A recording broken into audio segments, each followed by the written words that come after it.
For this video, I will be talking about Star Fox, a 3D rail shooter that was a joint effort between Nintendo and the now-defunct Argonaut Software. The game made a big splash in 1993 with its then revolutionary 3D graphics, which were possible with the game cartridge's Super FX chip, which was designed by Argonaut Software. The premise of Star Fox is that the game takes place in the Lylat solar system. The main antagonist, Emperor Andross, used to work in a lab on a planet in the Lylat system called Corneria, but was banished from Corneria because his scientific experiments put the inhabitant of the planet at risk. Andross fled to the planet Venom, another planet in the Lylat system, turned Venom into a military base, and declared war on Corneria. General Pepper of Corneria's defense force contacted the Star Fox team, a team of mercenaries consisting of the leader and player character Fox McCloud and his teammates Falco Lombardi, Slippy Toad, and Peppy Hare. The Star Fox team agreed to help and to pilot Cornerian fighter ships called R-Wings. First, I want to give my comments on the graphics. Although the 3D models show their age, I personally don't dislike the graphics. The relative simplicity of the graphics has a certain charm to it, and it helps that most of the 3D models are of machines. The 3D models are also not distracting, nor do they detract from the game's atmosphere. The game is way more than its graphics anyway, thanks to its great gameplay, excellent soundtrack, and great atmosphere. I will now talk about the gameplay. The play control is smooth and easy to learn, while also being deep and engaging. The vertical and horizontal movements are smooth, the brakes and booster are well executed, the rolling is smooth, the blaster is fast and smooth, and the bombs are a great weapon. The basic rolling is useful for getting through tight spots and evading enemies and projectiles, while the complete roll looks cool and is useful as it can deflect projectiles. Upgrading the blaster is satisfying, firing the upgraded blaster is satisfying, especially if it's fully upgraded, and landing hits with the blaster is satisfying.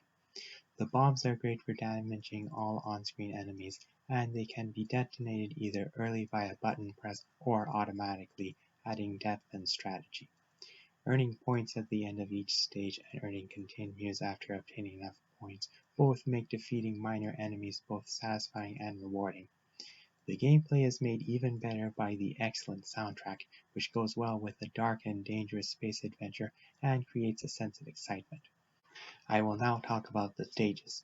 There are 3 different paths through the game, all of which begin at Corneria and end at Venom. They are labeled Level 1, Level 2, and Level 3. Basically, the higher the number, the more difficult the path. Having 3 vastly different paths gives the game depth, variety, and replay value. My favorite path is Level 3, but I love all of the paths in their own ways.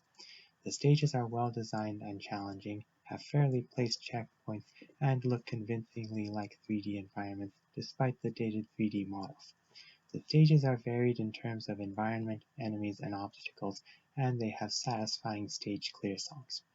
My favorite stages include Corneria in any path, the Space Armada in Level 1, Sector Y in Level 2, and Level 3's Sector Z and Macbeth.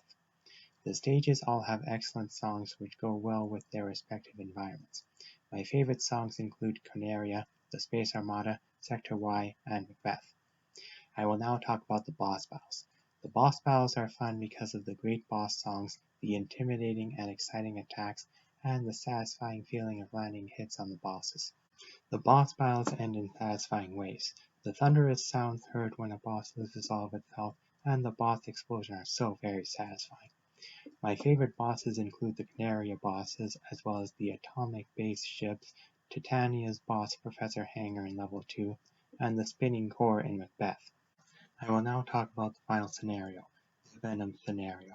On any path, the Venom scenario is divided into 2 stages, a stage in the airspace of Venom and a stage on Venom. Levels 1 and 3's final stages are on the surface of Venom, while Level 2's is on a highway on Venom. The 3 levels airspace stages are fun, especially their boss battles.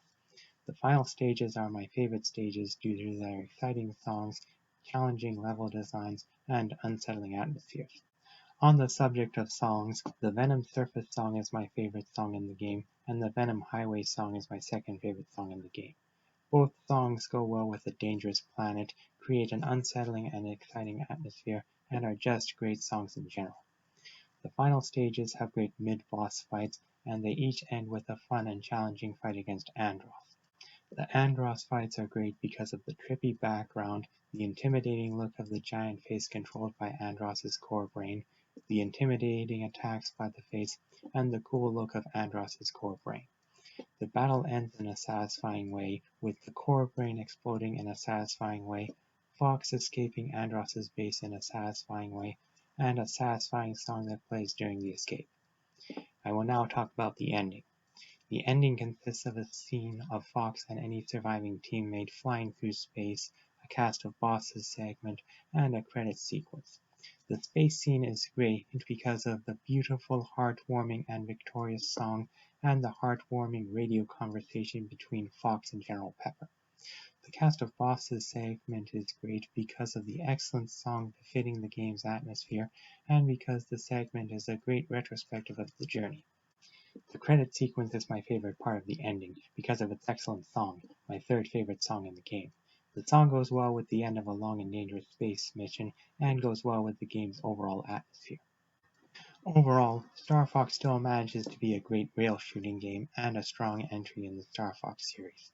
While the 3D graphics show their age, Star Fox manages to be way more than its graphics, with its great play control, challenging gameplay, well-executed combat, excellent soundtrack, and exciting and charming atmosphere.